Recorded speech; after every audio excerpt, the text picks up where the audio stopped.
और फिर इल्म हासिल करने के लिए अल्लाह सुब्हानहू व तआला ने जो दुआ नबी सल्लल्लाहु अलैहि वसल्लम को सिखाई है वो दुआ भी हमको करना होगा। एक तो सलामती, अल्लाह जिसको सलामती भेजे, अल्लाह अकबर, क्या मुकाम होगा जी उनका, सोचिए। अगर आप चाहती है कि आपका भी उनमें शुमार हो, आपका भी उसके अंदर, आप भी उन लोगों में शामिल हो जाए, तो फिर अभी से अहद कर लीजिए, इसी वक्त से अहद कर लीजिए कि मुझे कुरान का इल्म हासिल करना है। मुझे क्या करना है? कुरान का इल्म हासिल करना है। मेरे पूरे घर में, मेरे पूरे घर को, मेरे पूरे घर के माहौल को किससे जोड़ना है? इस कुरान से जोड़ना है। मेरी पूरी जिंदगी को किससे जोड़ना है? इस कुरान से जोड़ना है। तो अल्लाह का सबसे पहला हुक्म क्या है? अल्लाह का सबसे पहला हुक्म क्या है? इल्म हासिल करना। किसका इल्म हासिल करना? सबसे पहले तौहीद का इल्म हासिल करना। दुनिया का इल्म आज देख लीजिए, हमारे पास दुनिया के इल्म की जो फिक्र है, उस फिक्र को मैं ये नहीं कहती कि कम करो, बल्कि अपनी फिक्र को और बढ़ा दो दीन का इल्म हासिल करने के लिए। आप दीन के इल्म को ही सब कुछ समझो, और दुनिया के इल्म को अगर आप एक छोटा सा हिस्सा समझेंगी तो फिर अल्लाह हमको वही मुकाम देगा, वही इज्जत देगा, वही मर्तबा देगा जो अल्लाह ने सहाबा को दिया, सहाबियात को दिया, उनके बाद वाले लोगों को दिया और उनके बाद वाले लोगों को दिया।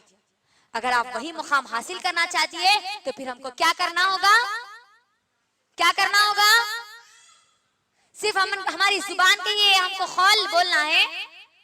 क्या करना है?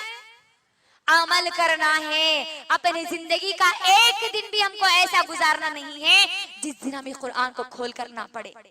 सिर्फ तोता और मैना की तरह पढ़ना है जी नहीं, तर्जुमे के साथ, तफसीर के साथ, गौर और फिक्र करते हुए, तदब्बुर करते हुए कि मेरा रब मुझे क्या कहता है, मेरा रब मुझे क्या हुक्म देता है, क्या पैगाम मुझे लोगों को देना है। ये गौर और फिक्र करते हुए हम इंशाअल्लाह इस कुरान से जुड़ेंगे ना इंशाअल्लाह। इंशाअल्लाह फिर हम वो दुआ करेंगे जो दुआ अल्लाह सुब्हानहू व तआला ने नबी करीम सल्लल्लाहु अलैहि वसल्लम को सिखाई। सूरह तौहा सूरह नंबर 20 की आयत नंबर 114, जिसमें अल्लाह के नबी सल्लल्लाहु अलैहि वसल्लम को अल्लाह सुब्हानहू व तआला हुक्म देते हैं कि ए अल्लाह के नबी, कुल रब्बी ज़िदनी इल्मा, ए अल्लाह के नबी आप अल्लाह से दुआ कीजिए कि ए अल्लाह मेरे इल्म में ज्यादती अता कीजिए। तो मुझे और आपको भी ये दुआ करनी है। इंशाल्लाह करेंगे ना इंशाल्लाह। इंशाअल्लाह। और उसके साथ साथ हम वो भी दुआ करेंगे जो अल्लाह के नबी सल्लल्लाहु अलैहि वसल्लम ने हम सबको सिखाई। कौन सी है वो दुआ? अल्लाहुम्मा इन्नी अस्अलुका इल्मन नाफिआ व रिज़्क़न तय्यिबा व अमलन मुतक़ब्बला। ये दुआ भी हमको सीखनी है और हमको ये दुआ करनी है। क्यों? क्योंकि आप इसके माने पर कभी गौर कीजिए।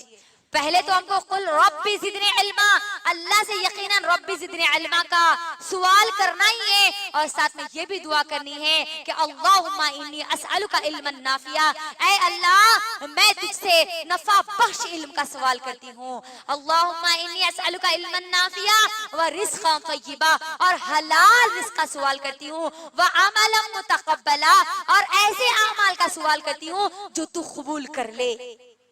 इतनी बेहतरीन दुआ जो आज हमको नहीं मालूम, लिहाजा हम ये दुआ भी पढ़ेंगे। कौन सी दुआ? एक मर्तबा दोहराइए, क्या है वो दुआ? अल्लाहुम्मा इन्नी अस्अलुका इल्मन नाफिया व रिज़्क़न तय्यिबा व अमलन मुतक़ब्बला। ये दुआ हम इसीलिए करेंगे मेरी बहनों, ताकि हम अल्लाह के सबसे पहले हुक्म पर अमल करने वाली बनेंगे ना हम इंशाअल्लाह। बनेंगे ना हम इंशाअल्लाह। इंशाअल्लाह। तो मेरी बहनों, अल्लाह का जो सबसे पहला हुक्म है, जिसकी 3 कड़ियां आपके दरमियान रखी गई, जिसकी पहली कड़ी में ये बताया गया कि मुझे और आपको जो सबसे पहला हुक्म दिया गया वो इल्म हासिल करने का दिया गया, और किसके लिए हासिल करने के लिए कहा गया? अल्लाह के लिए हासिल करने का हुक्म दिया गया, अल्लाह की रजा के लिए, दुनिया वालों के लिए नहीं, जॉब के लिए नहीं, लोगों को खुश करने के लिए नहीं, अच्छे रिश्ते के लिए नहीं, बल्कि अल्लाह की रजा के लिए, अल्लाह के बनाए हुए कानून के मुताबिक इल्म हासिल करने का हुक्म दिया। तो मुझे और आपको जब इल्म हासिल करने का हुक्म दिया तो सबसे पहले किसका इल्म हासिल करने का हुक्म दिया? किसका? तौहीद का इल्म हासिल करने का हुक्म दिया, कुरान से जुड़ने का हुक्म दिया गया। कुरान से जुड़ने के बाद नबी करीम सल्लल्लाहु अलैहि वसल्लम की सीरत पढ़ने का हुक्म दिया, और फिर सहाबा और सहाबियात के तरीके के मुताबिक इल्म हासिल करने का हुक्म दिया। और इल्म हासिल करने के बाद उस इल्म की लोगों को दावत देने का हुक्म दिया।